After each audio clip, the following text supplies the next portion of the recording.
Bearings are machine parts in which other parts turn or slide. They are found in almost every type of moving machinery. Since your job involves maintaining equipment that uses bearings, you need to know how bearings operate. You also need to know how to recognize the types of bearing failures that may occur, how to remove bearings, and how to install new bearings.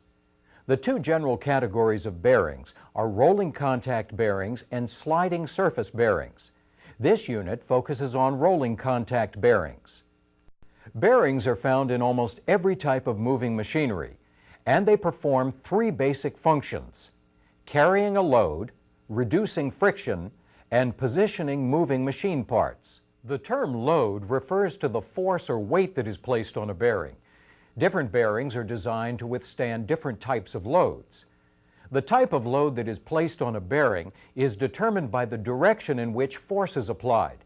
This force can be either axial or radial. Let's look at an illustration to see what these terms mean. Most bearings are mounted on rotating shafts.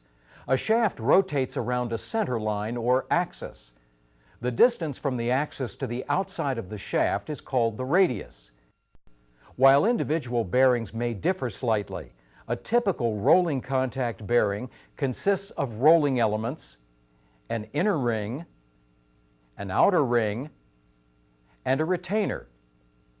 The rolling elements in a rolling contact bearing are either balls or rollers made of specially hardened steel. In this example, the rolling elements are balls, and they are set between two hardened steel rings, an inner ring and an outer ring. These rings are often called races. In a typical installation, the outer ring is fixed and doesn't move. The inner ring is fitted to the shaft. As the shaft rotates, the inner ring also rotates. The rolling elements are held in position by the retainer, which you may hear referred to as a separator or a cage. The retainer positions the rolling elements evenly around the rings and ensures that the load is distributed equally on each rolling element when the shaft is turning. In addition to these parts, some rolling contact bearings are equipped with devices that protect them from dirt and other contaminants. One type of protective device is a shield. A shield can prevent all except the very smallest contaminants from entering a bearing. The shield is usually attached to the ring that does not rotate. Another type of protective device is a seal. A seal is similar to a shield, but it has a lip that rubs against the ring that rotates. Seals are used primarily on permanently lubricated bearings because they prevent the lubricant from leaking out of the bearing. Rolling contact bearings can be divided into two categories based on the shape of their rolling elements. The two categories are ball bearings and roller bearings. The various types of ball bearings differ primarily in the shapes of their inner and outer rings. Let's look at some common types of ball bearings. This ball bearing is a shallow groove ball bearing. In a shallow groove ball bearing, the inside surfaces of both the inner and outer rings are shallow. This type of bearing is specifically designed to handle radial loads. A deep groove ball bearing is similar to a shallow groove ball bearing, except that the inside surfaces of the inner and outer rings are deep. Deep groove ball bearings are designed primarily for moderately heavy radial loads, but they can also handle a small amount of axial load. This type of bearing is also called a Conrad bearing. This is a spherical race ball bearing. It has a deep groove in its inner ring, but the surface of its outer ring is shaped like part of a sphere. This type of bearing is designed primarily for radial loads, but it can carry some axial load. Spherical race ball bearings are called self-aligning bearings because they can adjust to some misalignment. Misalignment is a condition in which one ring of a bearing is out of line with the other ring. The shape of a spherical race ball bearing allows it to handle a small amount of misalignment. Another type of ball bearing is an angular contact ball bearing. An angular contact ball bearing has a high shoulder on one side of the inner ring and a high shoulder on the opposite side of the outer ring. This design allows the bearing to handle both axial loads and radial loads. Angular contact bearings are often used in pairs so that they can support axial load in either direction. The surfaces that contact each other are specially machined to match. If one of the pair fails, both bearings must be replaced. This illustration shows the main parts of a type of ball bearing called a ball thrust bearing. In a ball thrust bearing, the inner and outer rings are parallel to each other instead of one inside the other. This placement of the rings allows the bearing to support axial load, but only a small amount of radial load. The other basic category of rolling contact bearings is roller bearings. Roller bearings can carry more load than ball bearings because rollers are larger than balls, and they spread the load over a greater area. Let's look at some common types of roller bearings. Cylindrical roller bearings have rollers that are shaped like cylinders. These bearings are designed primarily to support heavy radial loads. Needle roller bearings are similar to cylindrical bearings, but the rollers are much thinner.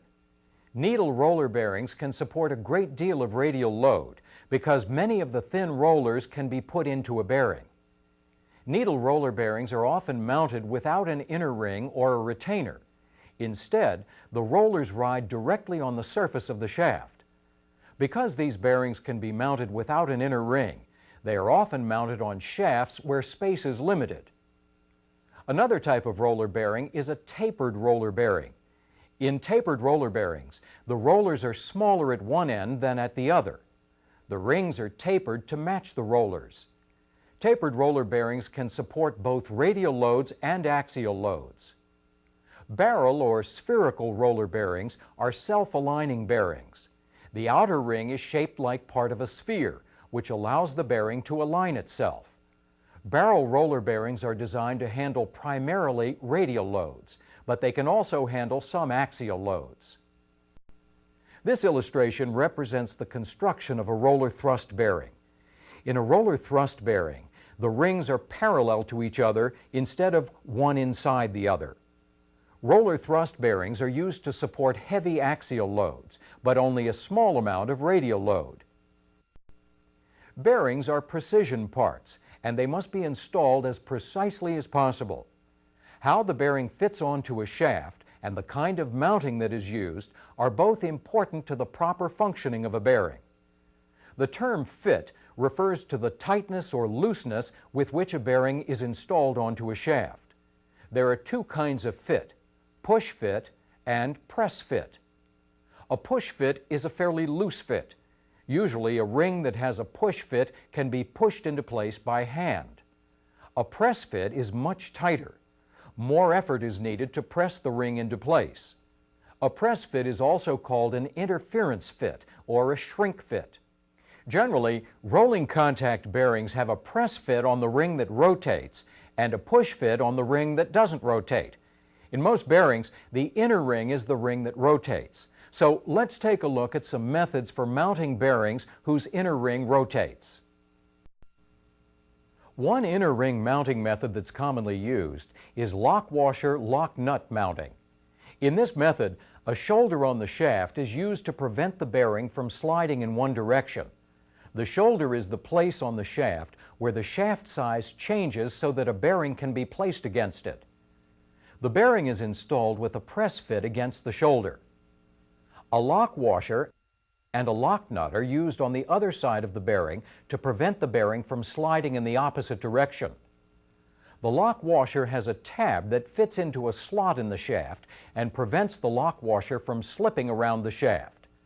Other tabs on the lock washer can be bent to fit into slots in the lock nut to prevent the nut from loosening. Another method of mounting a bearing is called end plate mounting. This method is used when the bearing must be mounted on the end of a shaft. When end plate mounting is used, one side of the bearing is held in place by a shoulder on the shaft. The other side of the bearing is held in place by an end plate. This end plate is secured by locking bolts that screw onto the end of the shaft. Another method of inner ring mounting is called eccentric cam mounting. In this type of mounting, the bearing's inner ring is wider than usual. One end of the inner ring has a projection that is slightly off-center from the rest of the bearing. This projection is called an eccentric cam. A locking collar fits over the cam. The shapes of the cam and the locking collar cause the inner ring to be squeezed against the shaft when the locking collar is turned. Another type of inner ring mounting is tapered sleeve mounting. With this method, the inner ring of the bearing is not mounted directly on the shaft. Instead, a slightly tapered metal sleeve is placed on the shaft first. Then the bearing is slipped over the sleeve. The inner ring of the bearing must have a matching taper so that the ring will make full contact with the sleeve. The bearing and the sleeve are secured to the shaft with a lock nut and lock